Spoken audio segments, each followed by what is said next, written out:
Let's talk about two key concepts. Those key concepts are sunk costs and opportunity costs. Let's begin with sunk costs. The definition of a sunk cost is a cost that has been incurred or committed to and cannot be avoided in the feasible decision alternatives. Sunk costs are usually irrelevant to a decision. Examples are rent for a factory or facility, or a contracted salary.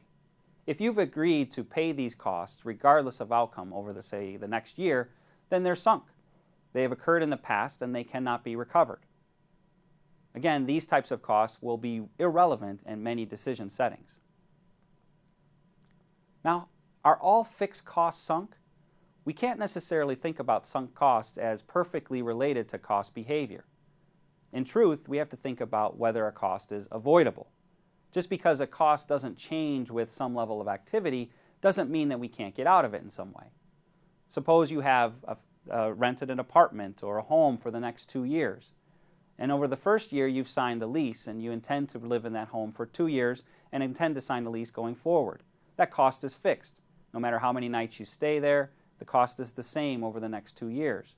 But if you can get out of that second year of your lease, then the cost is avoidable. So just because the cost is fixed doesn't necessarily mean it's automatically sunk. Now, one aspect of sunk costs is it's very difficult to not consider them. There's a sunk cost fallacy that a lot of people fall subject to. And the following example exemplifies a part of that. Let's make the following comparison. Let's suppose you have a decision in front of you. You have spent $10,000 mining an area for minerals. You're 90% sure that it's not a rich mineral site. You can spend another $10,000 to find out for sure. Now consider a second version of this scenario. Suppose you have spent $1 million mining an area for minerals. You're 90% sure it's not a rich site. You can spend another $10,000 to find out for sure.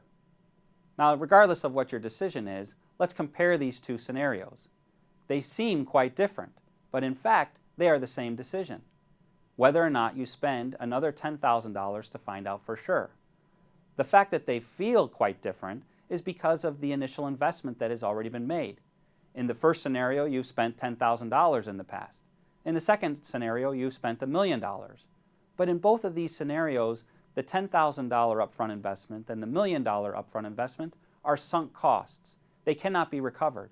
So in fact, they are irrelevant to the decision. Those costs that have been incurred should not influence whether or not you spend another $10,000 to find out for sure. The fact that these two situations feel so different exemplifies how much trouble people have ignoring sunk costs.